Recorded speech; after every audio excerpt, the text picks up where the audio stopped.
let's rank the 5 seasons of Cobra Kai. Now in last place, I do have Season 2. And even though it's last place on this list, it's still some of the best television I've ever seen in my life. Although I know it was needed for the story, just some of the back and forth relationship drama between the kids is something I could do without, but I understand why it's there and I accept it for what it is. But this season has some of the best moments in the show by far, with the school fight, the moments between Kreese and Johnny, but on this list, it's just gonna have to be last. Now in 4th place, we got Season 3. This season was definitely a great continuation from Season 2. The great moments are that Kreese is now the lead sensei at Cobra Kai once again. Johnny opens up Eagle Fang, and we also get epic moments like the house fight brawl and Daniel and Johnny versus Kreese.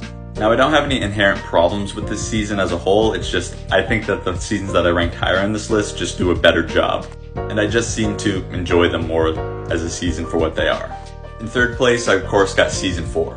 Let's start off by saying the introduction of Terry Silver.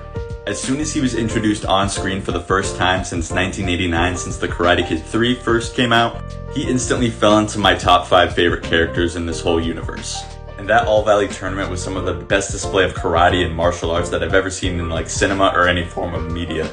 I even love all the interactions between Daniel and Johnny when they're getting along, but when they revert back to their old petty rivalry, that's when it starts to get a little bit repetitive for me and we're just kind of rehashing previous problems in the plot. That's really my only nitpick with this season, because other than that, this season pretty much delivers on all fronts. In 2nd place, we got Season 1, the season that started it all for all of us. Now when I first watched this series, the Season 1 of course, I thought the season would never be topped because it brought us back into this universe of the Karate Kid series. The writing in this season is probably some of the best we've ever seen. The main problem that a lot of people have with this season, and I guess myself in general, it's not really the season's fault, but it's just because it's on much more of a smaller scale than the previous seasons, because there's not really a lot of legacy characters from the Karate Kid franchise coming back. There's not huge stakes, it's just this beef between Daniel and Johnny that leads up to the All Valley tournament.